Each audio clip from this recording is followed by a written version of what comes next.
Indoors, a guide to houseplants. And houseplants are something that I'm extremely passionate about. And they've helped me a lot in my mental state when I will be going through hard times. And that's something that I really hope that you guys will be able to experience as well. Not the negative emotional mental aspect, but more of the benefits that a houseplant can bring into your indoor space. And so we're just going to be talking about an introduction about me and the history of houseplants. It's good to know where exactly houseplants came from and a little bit of statistics and some characteristics about some common houseplants. All right, so this is me.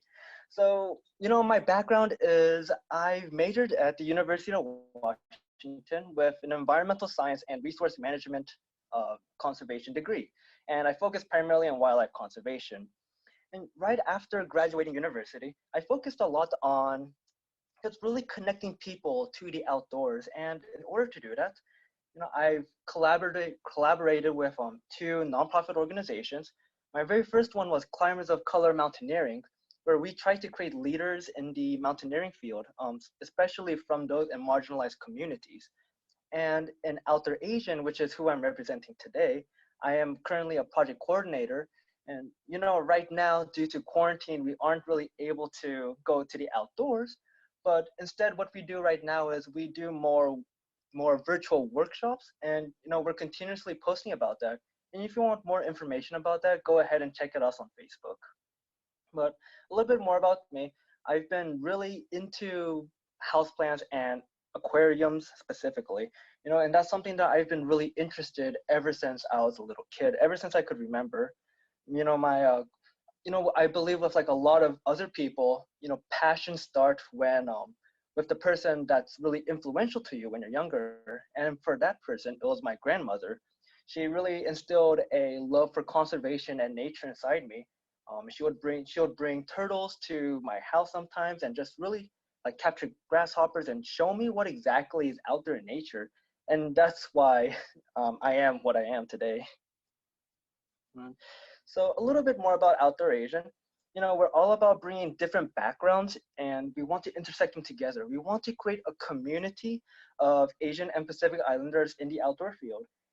As a lot of families in the Asian community, a lot of our parents were first generation immigrants. They didn't have the privilege of being able to enjoy the outdoors. And that is something that, if we were to, like in our generation, if we were to have kids ourselves, that'll be something that we'll be able to push towards them, bring them more out into nature and give them those opportunities that, we didn't really have as children. And so the kind of activities we do lots of foraging, we do hiking, climbing, nature walks, home workshops, we do all different sorts of things. And if you want more information about that, just go ahead and check it out on Instagram or on Facebook for more information. And so here are three really common houseplants. So on the very left, you have something called a Monstera deliciosa, a Swiss cheese plant. And I'm sure that in this current state, if you're on Instagram, you've seen this plant before many, many times. And I mean, how can you not? It's extremely beautiful. It's very bold and super unique. The leaf structure is very unique. And that's something we'll get more into later on in the presentation. In the middle, we have something called a Pilea peperomoides. So this is a really popular plant, and it's actually called the friendship plant. And the story goes is that there was a traveler and he went to this village. And when he went to that village, he saw this plant, and it was very unique. It's nice and circular, very interesting leaves. And so as he was leaving, the person who brought him into his house, they actually they actually took an offshoot of that plant and gave it to that person so that the traveler would always have a part of that village with them when he brings them back to his own house. And so it's called a friendship plant because currently nowadays we continue that myth, or not myth, but that folklore. And when our friendship plants like produce offshoots themselves, we go ahead and share that communal love and give that opportunity to other people to have a chance at this houseplant. And on the very right, we have a pothos. Now, the pothos is very common. It's one of the most popular plants, mainly because it's so hardy. You know, you And houseplants in America, they started to get really popular around the 1950s or so, and because that's when a lot of women actually entered the workforce. And when they would come to these offices, they would want to liven up the atmosphere, and so they would bring things like plants. And you can really thank women for bringing houseplants into America and into like pop culture. And if there are any questions that you guys have, just feel free to interrupt, and I'll go ahead and answer them.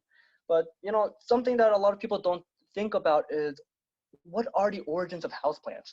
And they start all around the world, but one of the most famous examples are in ancient China, which around 3,000 years ago, people were taking parts of nature and bringing them indoors, mainly because they were considered a sign of wealth.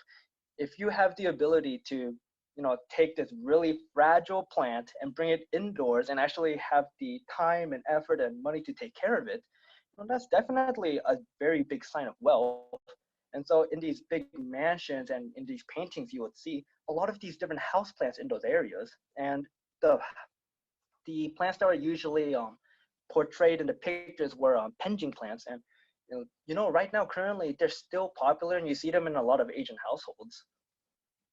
But once we get more to the Western world, we have things like the Hanging Gardens of Babylon. Story goes is King Nebuchadnezzar II, around 2,500 years ago, he had a wife, Queen Amethyst, and she really missed her homeland in Persia. So what did this King Nebuchadnezzar guy do? He built this giant garden called the Hanging Gardens of Babylon, and he included a lot of plants that were from Persia. And so he would put things like date palms, fig trees, olive trees, cedars, everything. But actually, there isn't really physical evidence that these gardens existed. And so, that's something under debate. A little bit more concrete are the Roman gardens. And this was around 500 to 700 AD or so a little bit more modern. And what they really focused on were these peristyle gardens. And so they had the central courtyard, and they converted those into gardens. And at the very beginning, they were mainly for a practical use, where you would have these herbs and vegetables, and you'll grow them over there. But over time, they started to get more of these ornamental plants, such as roses and like all of these different beautiful flowers from all around the world. And I mean, it even got to the point where they had their own deity, Dionysus, which was the garden deity associated with vegetation, growth, and promise of life after death. So if you look at all of these myths, you see all of these references to plants and life. But unfortunately, when the Roman Empire fell down around 700 AD or so, that's when the Dark Ages happened, and that's when houseplants fell out of favor. And you didn't see houseplants again in the Western civilization until maybe around 1700 or so, in the Victorian era. And so with the Victorian era, finally, it was a time of exploration. People like Christopher Columbus, they would go to these lands, these quote unquote uncultured lands, and they'll bring back these very interesting plants from all around the world. And so with the invention of indoor heating and lighting, finally people had the capabilities of being able to take care of these plants indoors. And honestly, what were the things that survived? It was the cast iron plant, which was extremely hardy, and they're actually native to Taiwan and Japan. And so if you have the ability to take care of these plants, just like what happened in ancient China of 3,000 years ago, it was a big symbol of full middle class respectability, stating that, oh, I have the money and the time and effort. Look at this plant that I brought from lands far away. And so this is this is a very popular plant back in the day, because it was pretty much the only thing that would survive. And even nowadays, you're able to buy this plant for about $30 or so. So it's not really the full symbol of middle class respectability, but it's a very nice accent to have in your house. And so another thing is that Queen Victoria, she really popularized houseplants with the Kentia palm, which I believe is based in Australia. And so, after they colonized Australia, they brought this back, and Queen Victoria really fell in love with it. And so here are more current plants, things that you might see in your grandmother's kitchen. At the very left, you have the African violet, still very popular right now, but not as popular as it used to be. In the middle, it's one of my favorites. It's a spider plant. And these spider plants were really starting to get popular around the 1970s or so. And they produced these beautiful chandeliers of just plant mass. And at the very right, we have I believe it's a ficus. So it's kind of like a fig tree of some sort. And those are really popular in the 1990s, but these three houseplants you don't really see too much nowadays, except the spider plant, I would really say, in the middle. And so here are some current statistics. In the past few years, houseplants have been extremely popular. The US population, I believe, is around 350 million currently, but even inside that, around 10% of households can have houseplants. And so this is something that you pretty much see everywhere. And if you go to an Asian household, you definitely see houseplants all the time. And yeah, in the past 3 years, you had this huge rise in sales. And another thing that's happening is you have a lot of people that are staying as renters, have the land space to have all these nice gardens. And so with the advent of LED lighting and some cheap heating, now a lot of millennials and a lot of renters have the capabilities of having some of that quote unquote middle class wealth from back in the day. And this is going to be my last slide. And so here are going to be the three things that we're going to really focus on today. And primarily it's going to be light and water. Humidity, you don't have to worry about too much. But the reason why I have these three things over here is because I want to emphasize what exactly makes a houseplant different from an outdoor plant like in the gardens. And that is going to be light, humidity, and water. Just like the 1700s, even now, you're still going to need like really strong plants in order to survive in your home, because a lot of these plants are actually from the jungle. A lot of these tropical plants, they don't receive a lot of light, and water is not always consistent, especially if you think about plants like succulents. And so just imagine your home like a cave. While you yourself might be able to see things all around you in the room, plants, they look at light a little bit differently. And that's just something that we'll get a little bit more into the workshop. But besides that, does anyone have any questions? That is a little history about houseplants.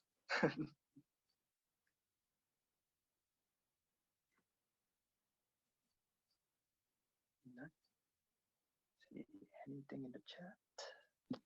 If any questions come in, I'll pop in and just say, hey, we got a question. Okay, great. Yeah, it's definitely a lot of historical background, things that people don't really think about when they look at a houseplant, but they have a lot of history. And so today's workshop, I'm going to be teaching you guys all about different characteristics of houseplants, things that you want to do to like really have like the best health for the kind of houseplants that you want to keep. So, and let's just do this. Get it on tripod. Let's see here. All right. Okay. And let me just.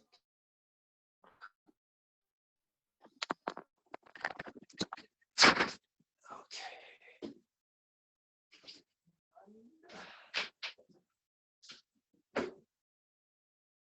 Okay.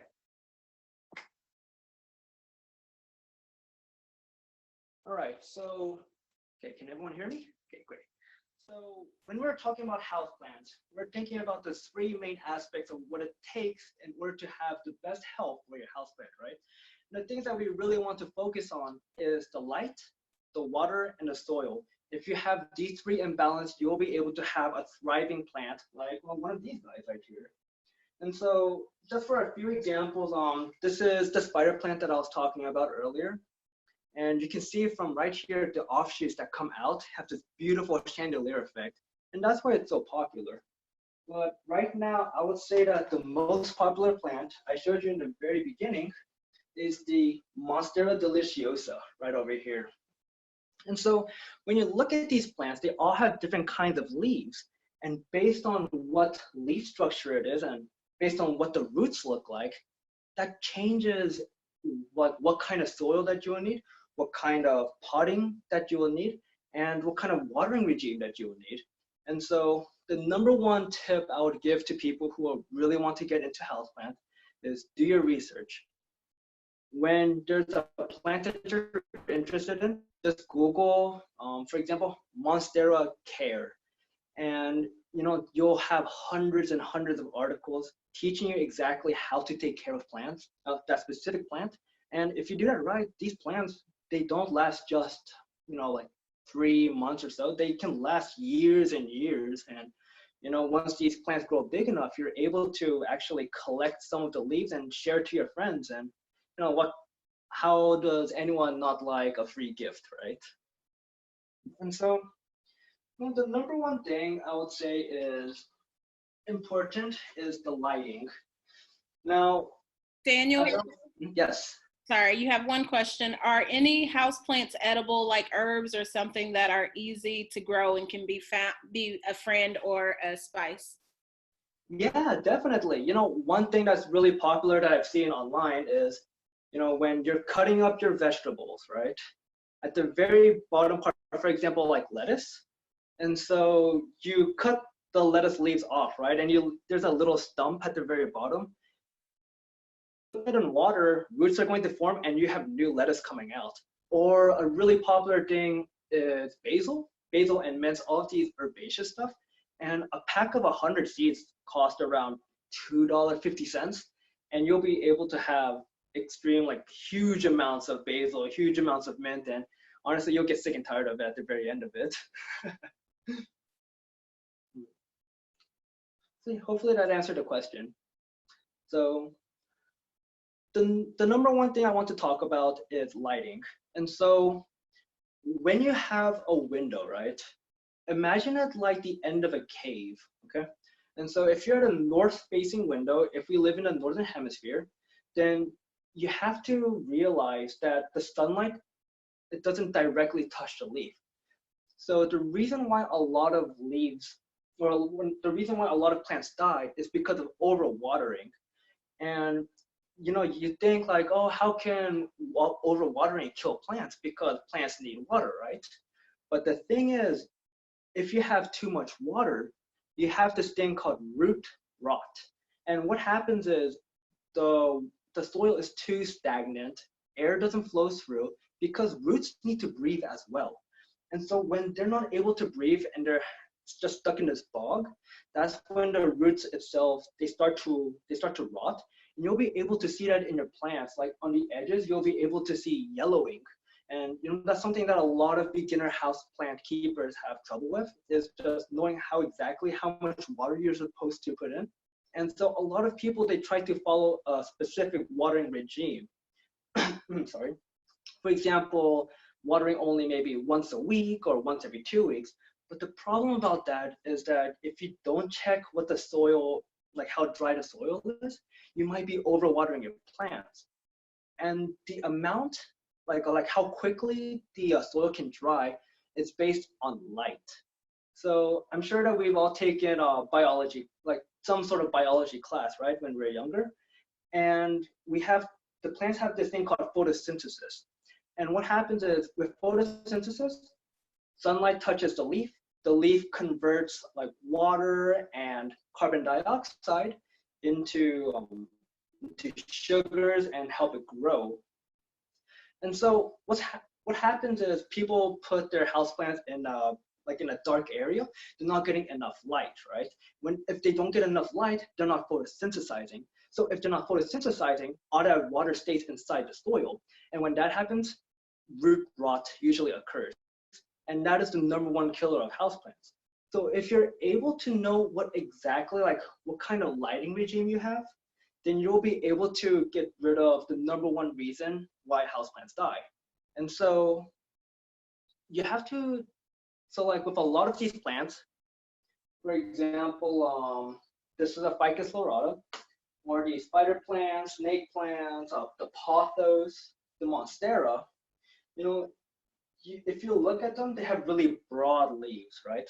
Really flat, really broad and dark, compared to something like an aloe vera. If you look at the aloe vera, the leaves are really succulent-like, and it allows it to retain a lot of water. And if you look at each individual leaf, they look really different, right? And that's just based on how much water is available in their local ecosystem. And so if you're able to know exactly where these guys came from, and you're able to know what kind of conditions they lived in, if you replicate that in the home environment, you won't have a problem with your houseplants. And so, how do we fix that? I would really recommend that people put their houses or put their houseplants in a south-facing window. That way they get the maximum amount of sunlight. So number one, I'll say the south-facing is really important. That's number one. Next would be the west-facing window, because that's where it gets the afternoon to evening light. And the east, so it goes south, west, east, north in terms of light conditions. And so, if you have like a lower light plant, for example, a pothos right over here, they don't require too much light. And so if you have these plants in a, like a east facing window or possibly even a north facing window, then, you'll be giving it the right lighting conditions. But for example, something like a aloe vera, you need to give it as much light as possible, which is why you would want to put it in a south-facing window. So based on what kind of window, what kind of orientation you have your plant, that really determines how much water you should be providing it. And the less water you have, the less chances of root rot. And so when you look at a houseplant soil mixture, this is usually what you have. So see if you can zoom in, yeah. And so you have this brown stuff right here, and we call that peat moss. Now, peat moss, we mix the peat moss and compost, and when we mix those two together, you get this nice medium for your plants. Wait, actually, we got a question, right? How? You have a few questions, but I'll wait and answer or ask them all at the end, just in case you cover it. Yeah. Okay, cool, perfect, thank you. And so, with this is a standard potting mix that you get at your like a Home Depot or a Walmart. And what it contains is you have the peat moss, a little bit of compost for nutrients. You have this white substance right here called perlite, and some bark, etc., some forest products based on what location you live in. In the Pacific Northwest, we have a lot of like coniferous trees, right? And so a lot of these lumber mills, they'll provide this kind of this woody debris to these houseplant soil manufacturers, and that's where it all comes from. So it really depends on what location you live in. But we'll get a closer look at this. But for now, know that this brown stuff is peat moss and a mix of compost. And so if we really look at like this right here, I believe this is the most important part of your houseplant. So, you have a houseplant, right? And let me just do a random example. Yeah, if you look at the spider plant right here, you have all of these white rocks, right? And so you've probably been wondering, what exactly are those white rocks? So that right there, it's a material called perlite, okay? And what perlite is, it's pumice that has been cooked to a really high temperature, and so it actually pops. So when this pops, it produces a rock that is really porous, and it's really there's a lot of air, and it doesn't retain too much water, and so this gives the soil a lot of airflow into it. It allows the roots to breathe, and so when you have a lot of these plants that don't like a lot of water, for example, cactus, then you would have a lot more perlite and not as much of the other stuff like peat or compost. Now, another thing is that with a lot of houseplants, we tend, especially during quarantine, I mean, I'm guilty of it myself, I tend to overwater because I'm looking at the plant, I'm checking it every day, like putting my finger into the soil and thinking, wow, when do I water it? When do I water it? When do I water it? And because I know that I have a tendency to overwater, I get my potting mix. So I get a bag of this stuff right here, and I actually add like a few like cups or a few tablespoons of this extra perlite to give it a little bit of a more of a buffer space so that I'm not overwatering these plants and I'm allowing these plant roots to breathe nicely. And so perlite you can pick up at a store, like a Lowe's or Home Depot, $4 for a whole bag. And this stuff will last forever for you guys. And you know, a lot of potting mixes, they have this thing called vermiculite. And so what vermiculite is, it's right over here, vermiculite. So this is also another type of volcanic rock, silicone based. And this is what it looks like right here. So what's really important with perlite and vermiculite is that they do different things with water. So if you look at a lot of potting mix bags, sometimes you will see things called contains wetting agent. So that means it helps you retain water, right? This is what vermiculite is. Vermiculite, I don't know exactly how it works, but it holds onto water. And when it comes in contact with water, it expands. And so it produces this like airy yet wet kind of mixture. And so this is something that people, like a lot of houseplant manufacturers or soil manufacturers will put inside the soil. And this is exactly what the wetting agent is. And you can buy this separately. And personally, I use it to start seeds because it's extremely sterile. There's no nutrients in it. And so you won't have like mold and stuff growing right next to your seeds. And so I wet it, I put seeds on top of it, I sprinkle a little vermiculite on top of that, and then I put it in a Ziploc bag, and it definitely aids in having your seeds germinate. And another thing is, a really popular plant is an orchid. So this is something that, you know, is really common in something like a Trader Joe's, right? And if you look at it, it contains a lot of this stuff right here. And what this is called long fibered sphagnum moss. And I'll show you an example of it. Now, it's this stuff right here, long fibered sphagnum moss. Again, all of these parts are really cheap. A whole bag of this costed me $4. And I mean, it lasts people a really long time. It doesn't last me a long time because I have so many houseplants, but you know, that's something that you would want to have if you take care of orchids. Now, the thing about orchids, and you know, this is something we'll also get into more later, is that this sphagnum moss here, it's really nice because it contains no nutrients and it's airy, but it's also really wet.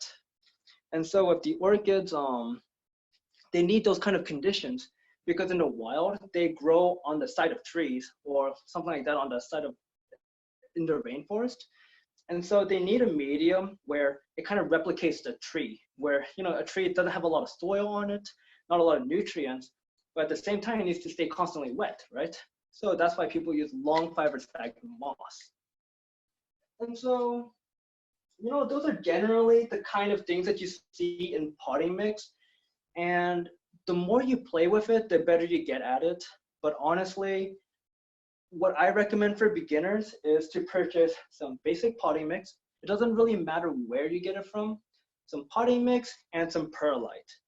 Fix the ratios between that. If the plant requires less water, add a little bit more perlite.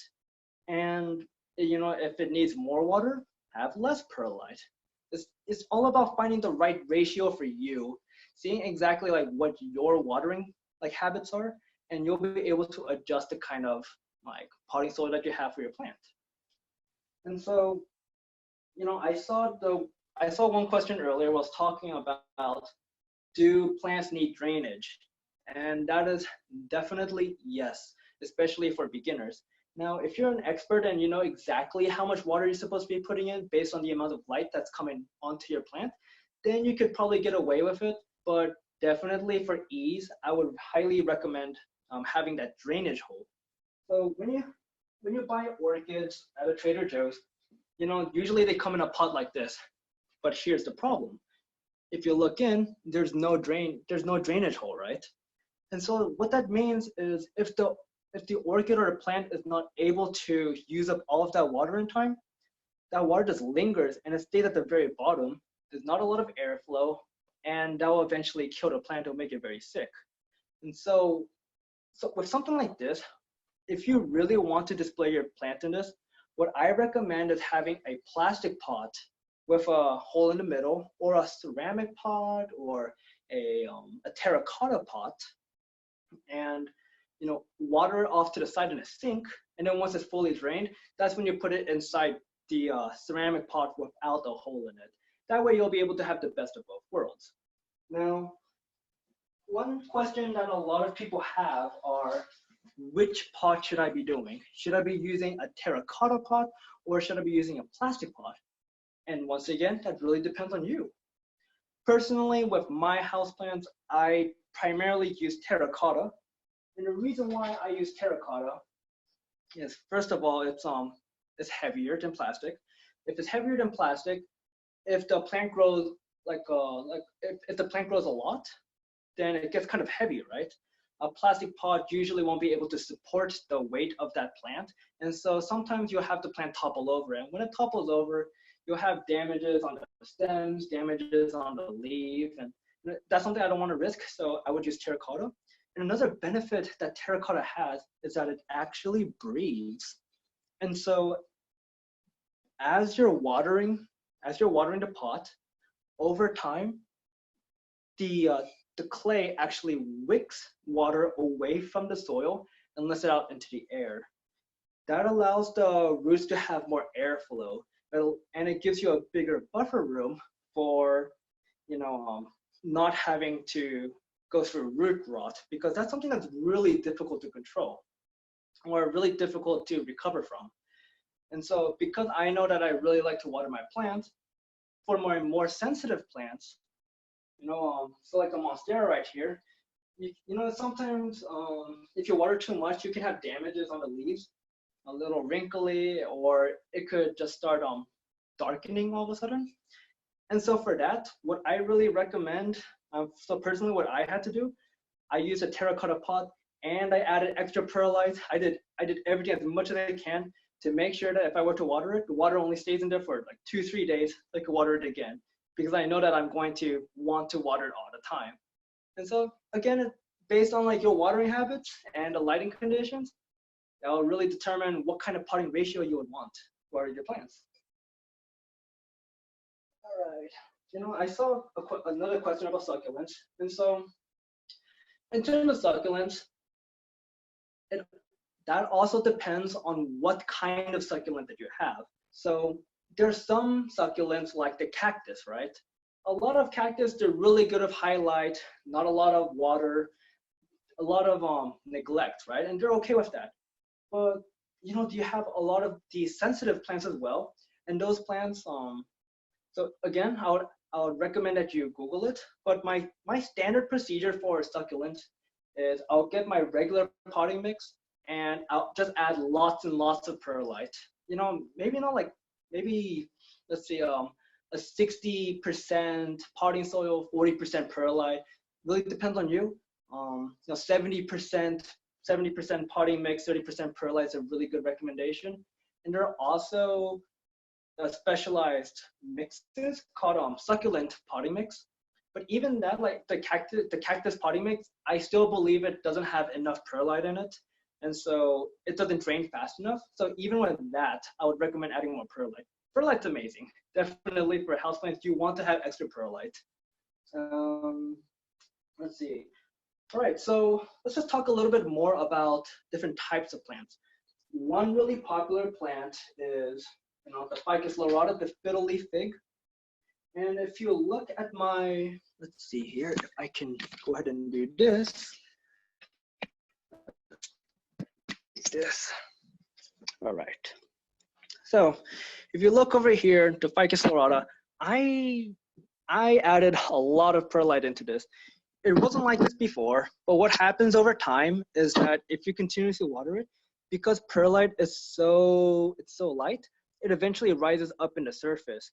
And when you see too much perlite going up in the air, like up above the surface, that's when you would want to do repotting. You would want to change up the mixture a bit, and you want to make sure that you get some fresh soil in there. And if you look at a snake plant right here, this is a really popular plant, the snake plant.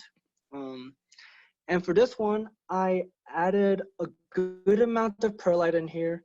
And honestly, depending on what kind of plant you have, you can really change how much you can like really make sure you don't have to like baby the plant, say.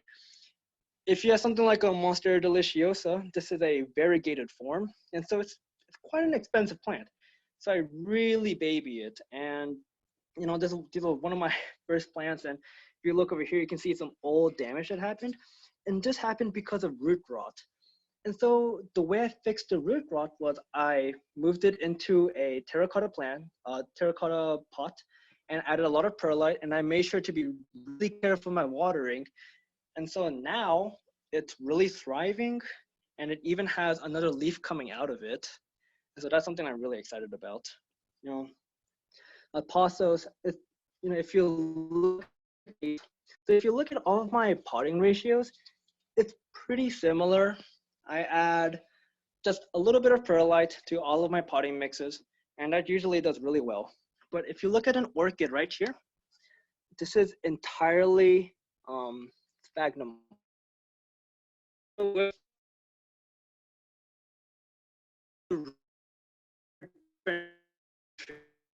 The orchids don't need too many nutrients unless they're flowering, and so Daniel, that's I why don't it's know okay if it's to. because you're walking around, but your connection seems to be not doing the best right now.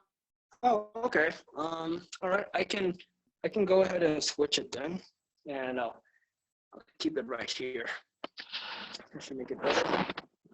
I'll just bring it up to the camera. Okay. And so, yeah, this right here.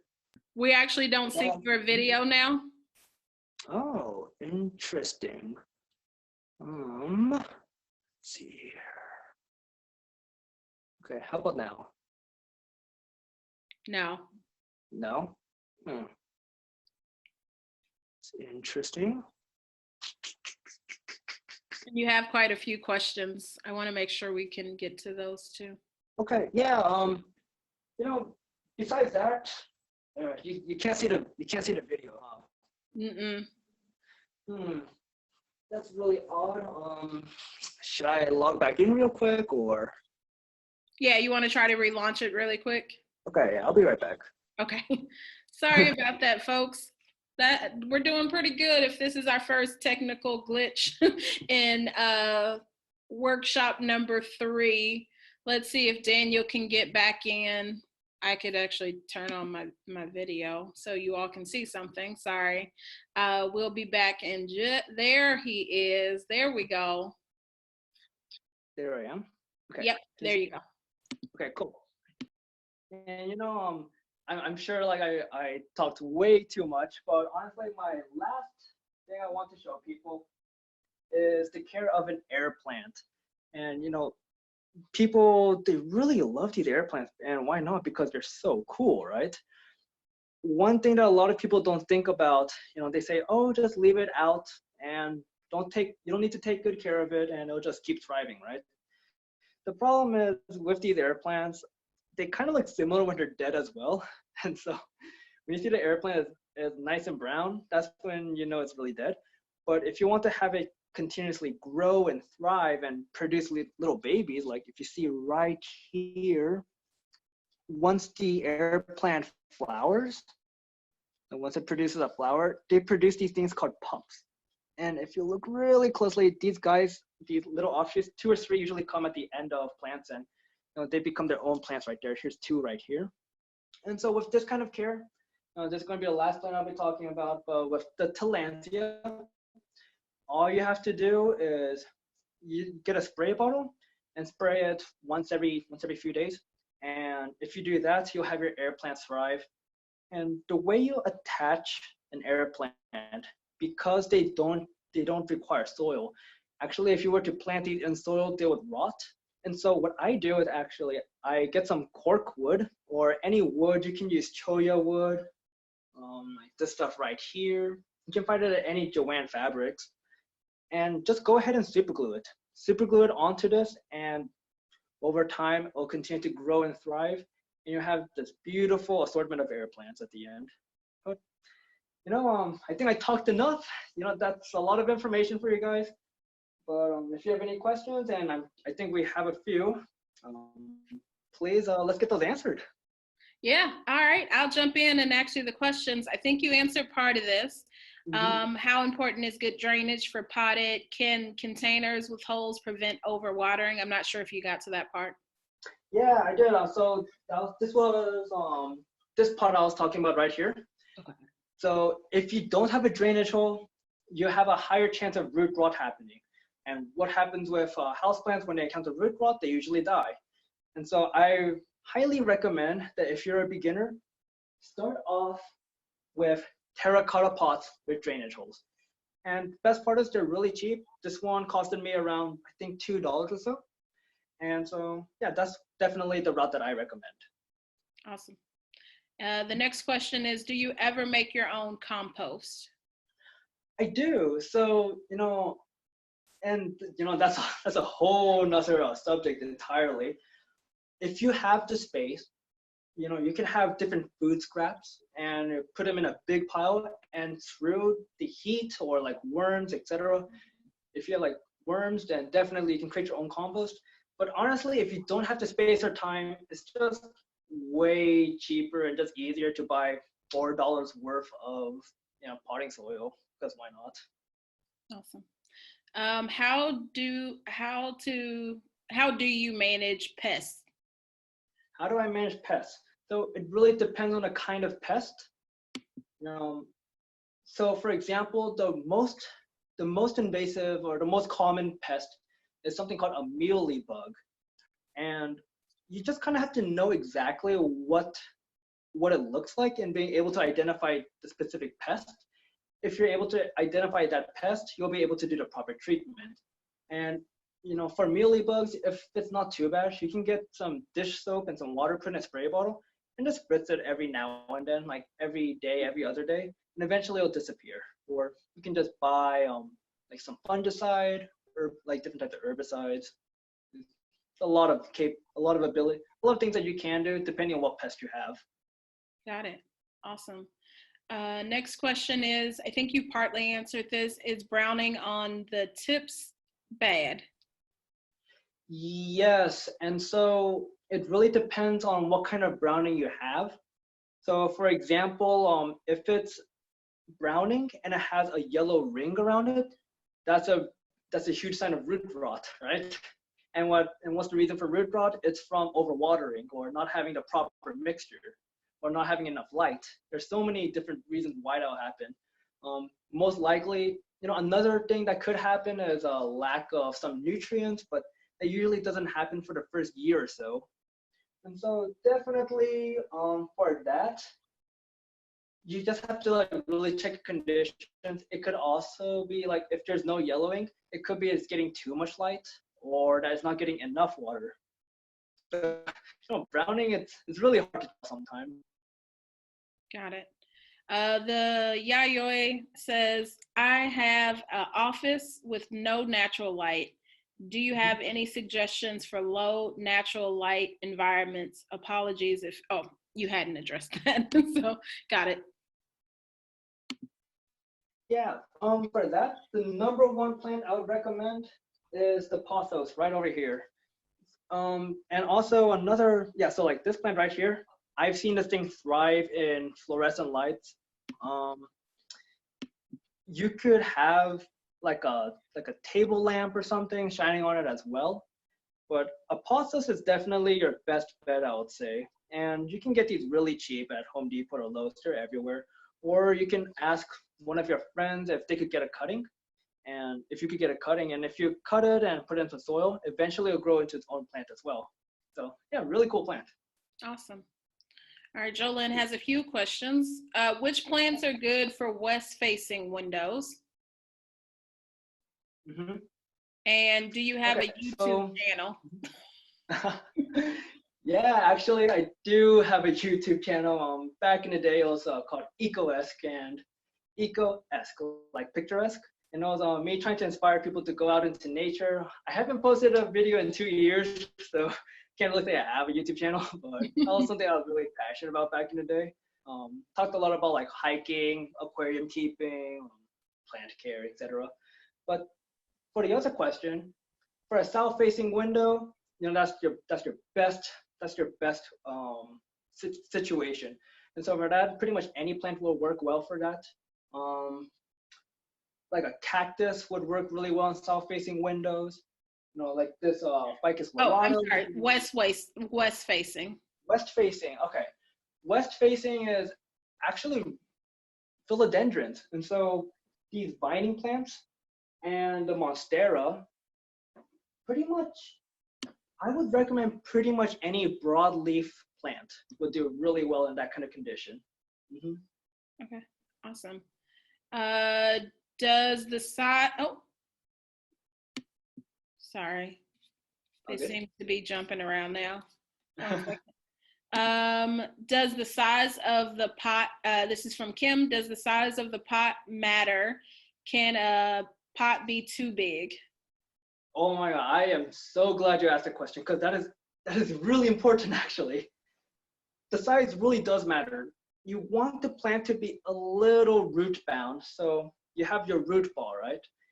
You want to give the surrounding walls maybe just an extra inch, inch and a half, because if the if the pot is too big, then the plant will have a longer time in being able to like use all of that water.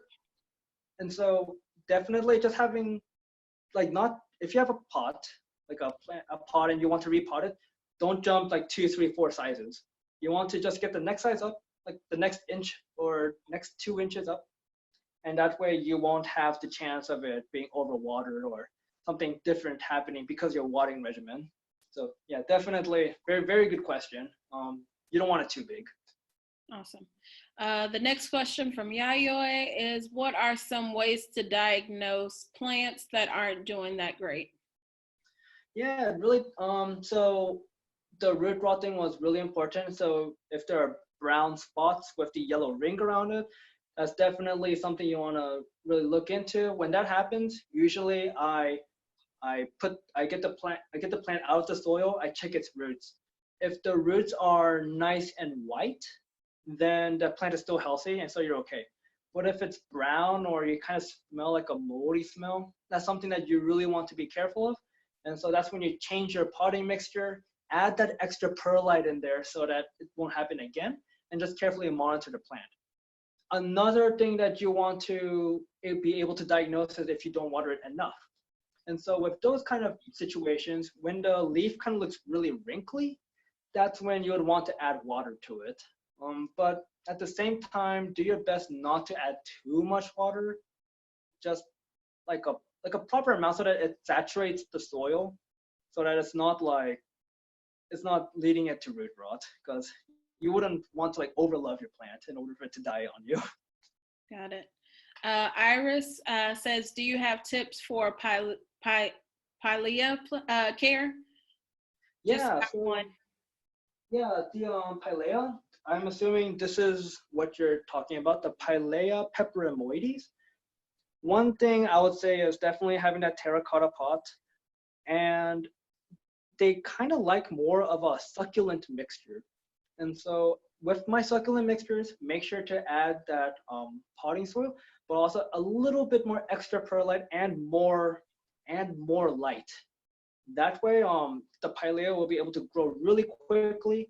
And I was talking about how this was called a friendship plant, right? If you have it nice and happy, you will produce these offshoots down there. And so when you have that offshoot, once it grows nice and big enough, you can go ahead and remove it from the mother plant and give it to one of your friends. And that will be a really happy friend you got there. Awesome. We have 2 more questions. Any suggestions on curling leaves for pothos? Curling leaves pothos. So in terms of curling leaves, it depends on like what the texture of the leaf is. Another problem that a lot of houseplants have is not enough humidity, because when we live in a controlled environment, you have a lot of air conditioning happening, right? A lot of air conditioning, a lot of heating. What happens to the humidity? The humidity decreases, right? Goes down to 20%. But these plants, they do best when the humidity is 70, 80%. And so in that kind of situation, maybe it's right next to a vent. And so remove it from that vent, or give it some protection from the wind so that it gets a little bit more humidity so that it's not drying or curling. But, if without pictures, that would be the best answer I have for you. Got it. Any tips to automate watering? Yeah, so it really depends on the plant. So there are these things called like plant bulbs, where you're able to store water in there for like 3 days, a week or so. There are a lot of tutorials on YouTube, and being able to have the pot with a cotton string dangling into a bottle of water, and so slowly it wicks the water up. But I would say if you want the best results for your plant and the least chances for root rot happening, just checking it once every few days. Or actually, one thing I really recommend is this thing right here. It's a soil moisture tester. Costs around $10 to $12. And all you have to do is just stick it in. It tells you how much water, like what the water level is. And depending on that, you'll be able to water it appropriately. But personally, I don't recommend auto watering. It depends how well you know your plants. Awesome. All right, one more question came in right as I said you had 2 more. All right. I think this is going to be the last one. If you have outdoor plants on a balcony and it's raining, should you bring them indoors to avoid overwatering? It really depends on the plant. So one plant I have here, the Venus flytrap, right? The Venus flytrap really likes having constant moisture, and so that's something you have to Google. But let's say it's the summertime and you want to give it a spring break, right? You want to give it as much sunlight as possible. One thing I do recommend on that is to not have an indoor plant be exposed to direct sunlight instantly. The plant will get really shocked and it'll actually start getting sunburned. So that's something you want to be really careful of. But if it's raining, personally, I usually wait a few months into the year so that it's almost never raining, and that's why I get to like monitor my own watering. But depending on the plant, for example, if it's a cactus, usually I would bring it in. It also depends on how many cactus you have, right? It depends on you entirely. And honestly, since I have so many cactus, like earlier today when it was pouring rain, I just let it out there, and if it survives, it survives. Well, thank you so much, Daniel.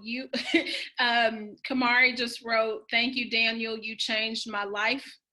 That's what houseplants are for, right? I always say a green thumb is fertilized from all of your previous dead plants. So you learn from your mistakes. Yeah, absolutely. I want to say thank you again. This has been so informative for everybody. You got literally the most questions we've had all day. And lots of houseplants, right? Yeah, all on houseplants. It's been amazing. I want to say thank you for all the work you do with